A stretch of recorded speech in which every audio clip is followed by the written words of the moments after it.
Bonsoir. Au sommaire de ce journal, l'application du NDI pour une présidentielle transparente. L'institution forme des délégués des bureaux de vote pour crédibiliser le scrutin. Parfois, il y a un marché noir dans la gestion des manuels scolaires. La société civile met les pieds dans le plat. Toute la chaîne est étudiée et le rapport validé. Et puis l'ASFAG en Corée du Sud pour défendre le rouge, jaune, vert guinéen. L'équipe de l'armée a reçu le drapeau et s'apprête pour les 6e Jeux militaires. Voilà pour les titres. Madame, Monsieur, bonsoir et bienvenue dans cette édition d'information qu'on ouvre par ces deux messages départ. Le premier, adressé à Sa Majesté Salman Ben Abdelaziz Al Saoud, roi d'Arabie Saoudite, gardien des deux saintes mosquées. Majesté, c'est avec une grande consternation que nous avons appris l'affligeante nouvelle de la bousculade survenue dans la vallée de Mina, près de la ville sainte de la Mecque, qui a fait des centaines de pertes en vies humaines et de blessés graves, tout juste après le premier drame de la Kaaba. En cette douloureuse circonstance, je voudrais me joindre au peuple et au gouvernement guinéen pour adresser personnellement à votre Majesté, au peuple saoudien et singulièrement aux familles des pèlerins touchés, mes condoléances les plus attristées.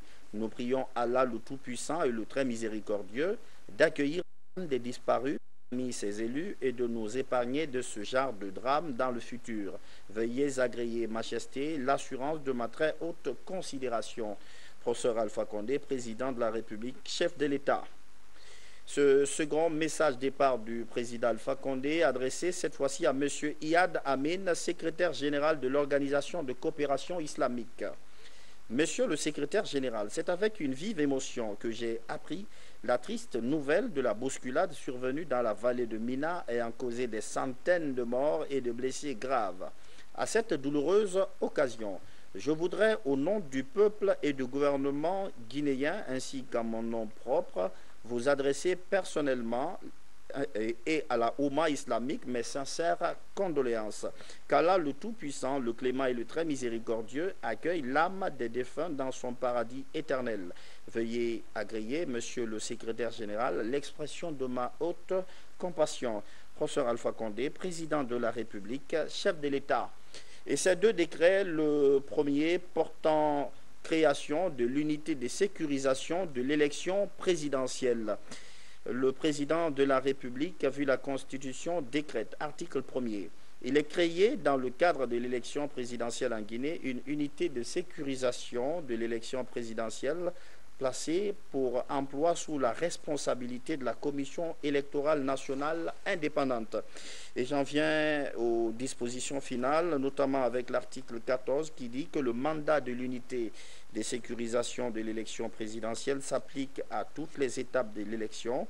Article 15, le ministre de l'administration du territoire et de la décentralisation, le ministre délégué à la défense nationale, le ministre de l'Intérieur, le président de la Commission électorale nationale indépendante sont chargés de l'exécution du présent décret. Article 16, le présent décret qui abroge toutes dispositions antérieures contraires et qui prend effet à compter de sa date de signature sera enregistré et publié au journal officiel de la République. Conakry le 25 septembre 2015, professeur Alpha Condé. Et puis ce décret porte en nomination du commandant et du commandant adjoint de l'unité de sécurisation de l'élection présidentielle. Le président de la République décrète, article 1er, le général de corps d'armée Ibrahima Baldé, haut commandant de la gendarmerie nationale et directeur de la justice militaire, est nommé cumulativement à ses fonctions commandant de l'unité de sécurisation de l'élection présidentielle. Article 2. L'inspecteur général de police Mohamed Garé, directeur général de la police nationale, est nommé cumulativement à ses fonctions commandant adjoint de l'unité de sécurisation de l'élection présidentielle. Article 3. Le ministre de l'administration du territoire et de la décentralisation, le ministre délégué à la défense nationale, le ministre de l'Intérieur et le président de la Commission électorale nationale indépendante sont chargés, chacun en ce qui le concerne, de l'exécution du présent décret. Article 4. Le présent décret qui abroge toutes dispositions antérieures contraires et qui prend effet à compter de sa date de signature sera enregistré et publié au journal officiel de la République, Conakry, le 25 septembre 2015, professeur Alpha Condé. Dans un peu plus de 2 semaines, les Guinéens ont rendez-vous avec l'histoire. Cette présidentielle se prépare et pour sa réussite, le groupe NDI lance une formation à l'intention des délégués des bureaux de vote. En clair, il s'agit de permettre aux différents camps politiques de placer le scrutin sous haute surveillance. Mahmoud Barry. L'USAID et l'Union européenne multiplient les actions pour accompagner le processus électoral guinéen. La démarche vise à outiller les acteurs de techniques et méthodes de surveillance des élections. C'est pourquoi la centaine de délégués des partis politiques bénéficient de cette formation des formateurs. Le délégué est là pour observer le vote, voir toutes les procédures et s'il y a des irrégularités, de mentionner ça dans le procès verbal. Et ce procès verbal qui est drainé à la centralisation, la commission administrative est obligée de tenir compte des observations des délégués.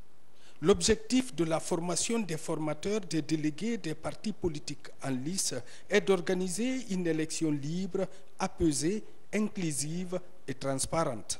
De par la loi, chaque candidat est autorisé à suivre toutes les opérations qui concerne cette élection, y compris de se faire représenter dans chaque bureau de vote le jour du scrutin, c'est-à-dire le 11 octobre prochain. Et pour nous, il est important que le délégué sache qu'est-ce qu'il a à faire dans le bureau de vote.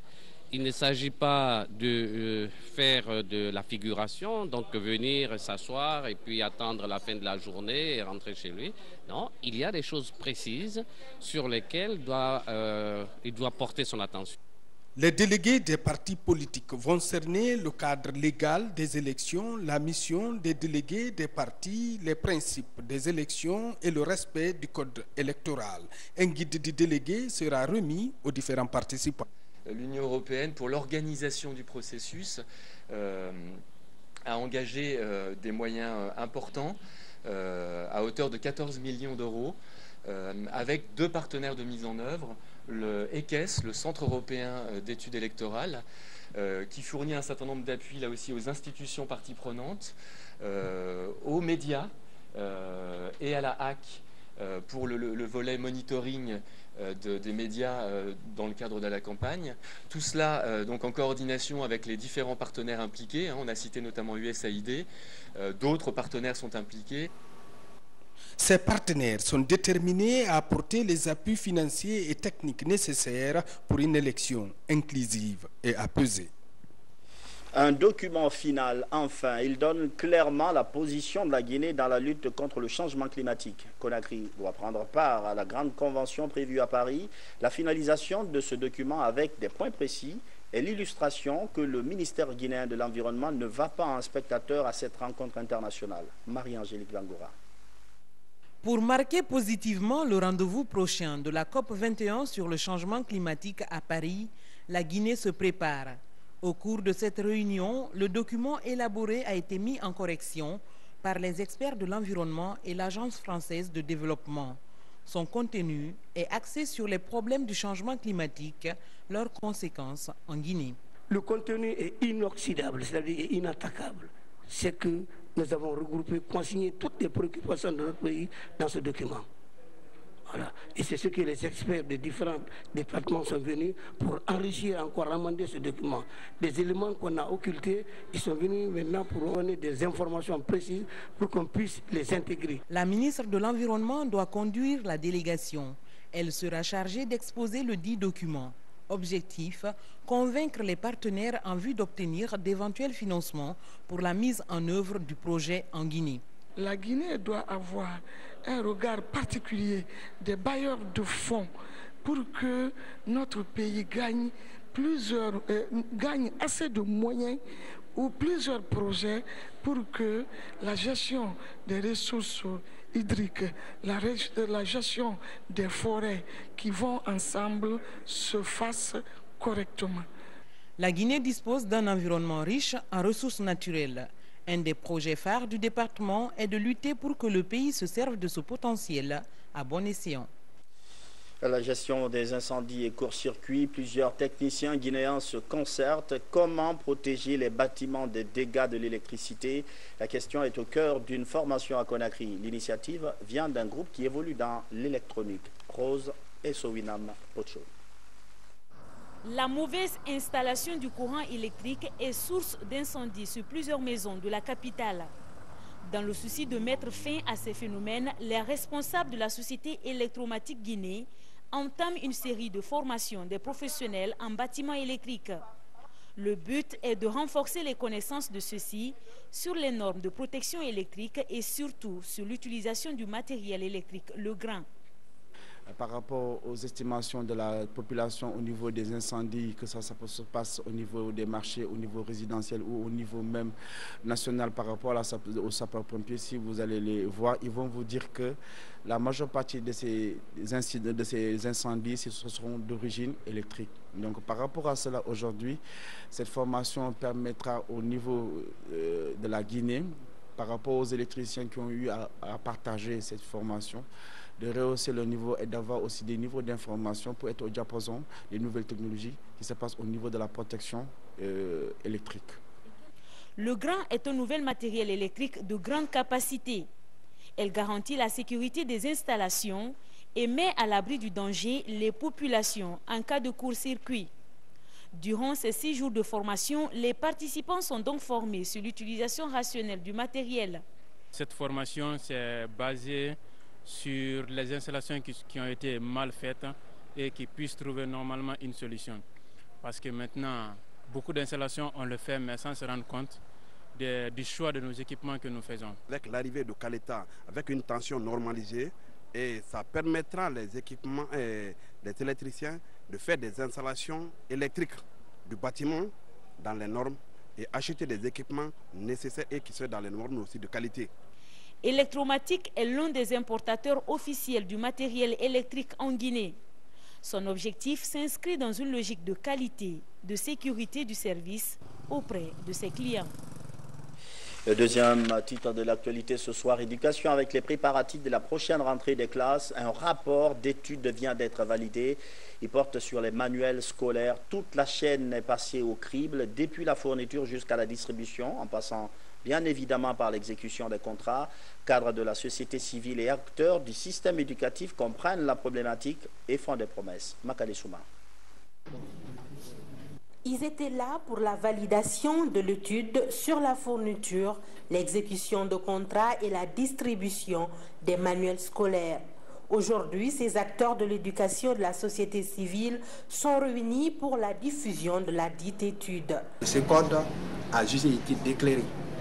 Eh bien, à l'antenne des organisations de la société civile de faire cette étude pour que les responsabilités soient situées, pour que les acteurs de la société civile et les acteurs de l'éducation se donnent les mêmes pour que les manuels arrivent effectivement aux bénéficiaires. C'est un domaine jusque-là sans contrôle, mais pourtant d'une importance capitale dans la formation et l'éducation de base des élèves.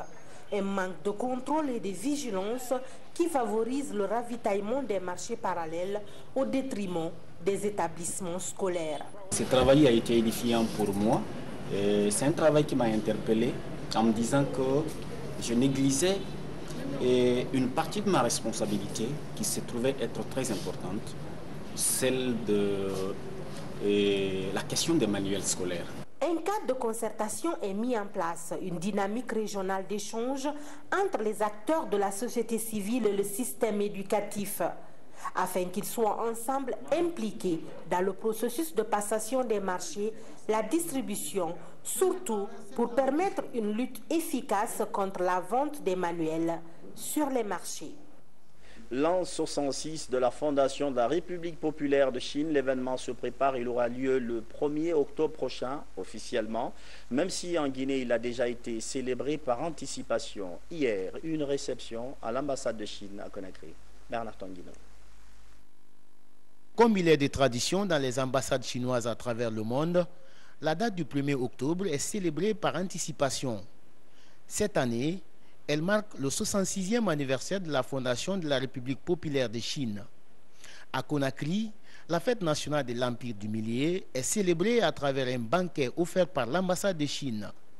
Les ressortissants chinois à Conakry sont nombreux au rendez-vous. À leur côté, plusieurs invités guinéens, notamment les membres du gouvernement et hauts cadres de l'administration publique. Une occasion pour chacun de magnifier les bonnes relations de coopération sino-guinéennes, vieilles de 56 ans. Depuis 66 ans, nous avons remporté une victoire, un grand succès dans tous les domaines. Pour les Chinois, sont très fiers. C'est un grand honneur que beaucoup de ministres du gouvernement guinéen présentent à notre fête. Cela signifie une bonne relation entre la Chine et la Guinée. Ça reflète une grande amitié entre les peuples guinéens et chinois. C'est une occasion particulière qui se présente chaque année et qui permet au gouvernement guinéen de confirmer l'excellence des relations qui existent entre notre pays et ce pays, qui sont d'abord historiques par la reconnaissance mutuelle de nos deux États à une époque où ce n'était pas si évident que ça. Ensuite, par la coopération politique sur plusieurs sujets mondiaux. Également sur la coopération économique qui, sous l'impulsion du président Alpha Condé et de la bonne volonté des Chinois, se met en place et permet à la Guinée de faire des avancées majeures. Il était donc normal que le gouvernement soit fortement représenté à cette occasion solennelle. À cette fête nationale chinoise en Guinée, les diplomates étrangers accrédités en Guinée sont invités. Je dirais, les amis de mes amis sont mes amis.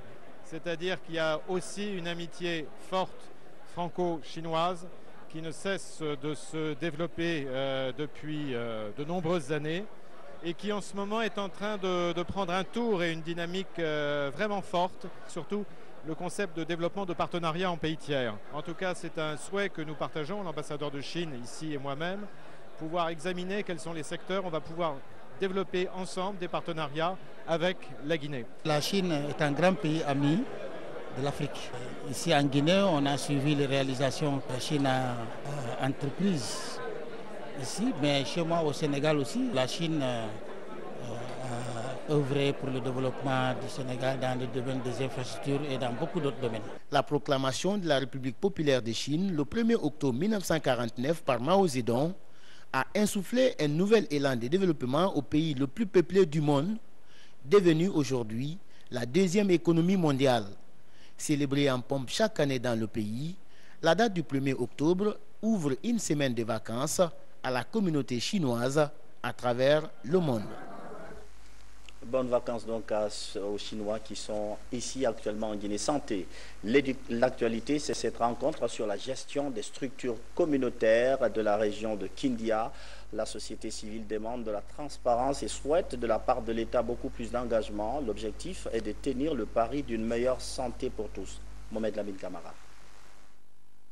Les préfectures de Koya, Kindia, Dubrika et Forekaria dans la région administrative de Kindia vont bénéficier d'un nouveau projet.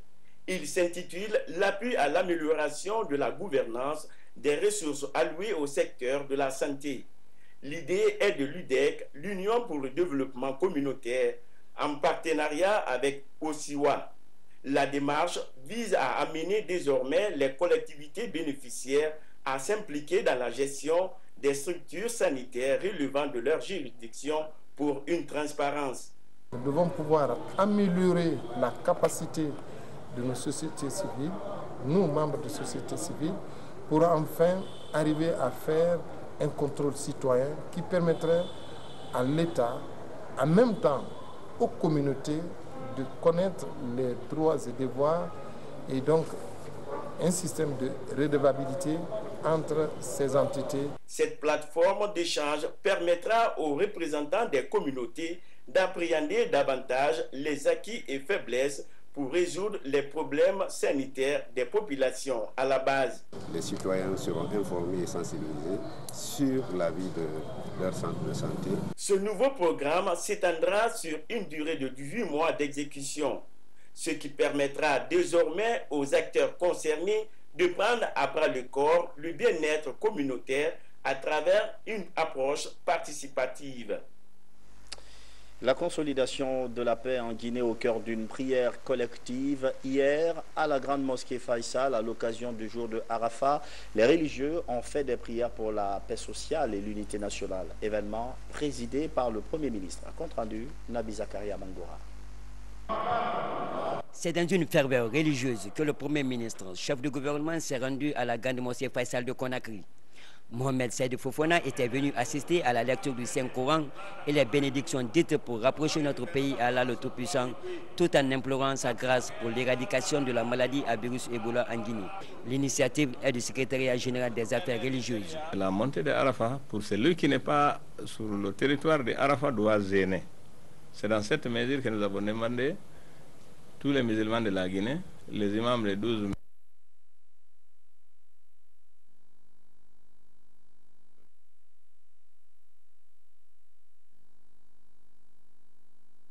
Allah subhanahu wa ta'ala en faveur de la Guinée, pour l'unité nationale, pour le renforcement du tissu national, pour la lutte contre Ebola, pour une élection apaisée du 11 octobre 2015. Cette cérémonie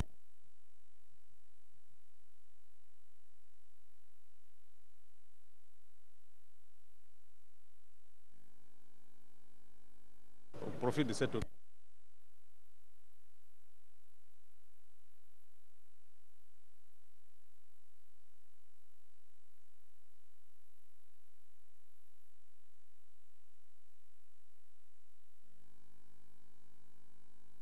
donc venu au nom du chef de l'État, les remercier et les féliciter pour ça, pour cet esprit citoyen et pour cette abnégation à faire en sorte que les Guinéens, ensemble, se regardent, se tournent vers Dieu et implorent sa miséricorde.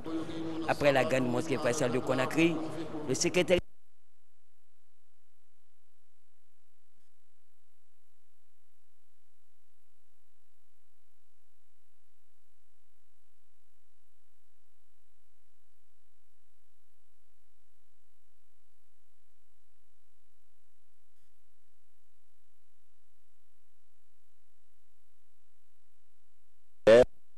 y reviendront. À fête d'état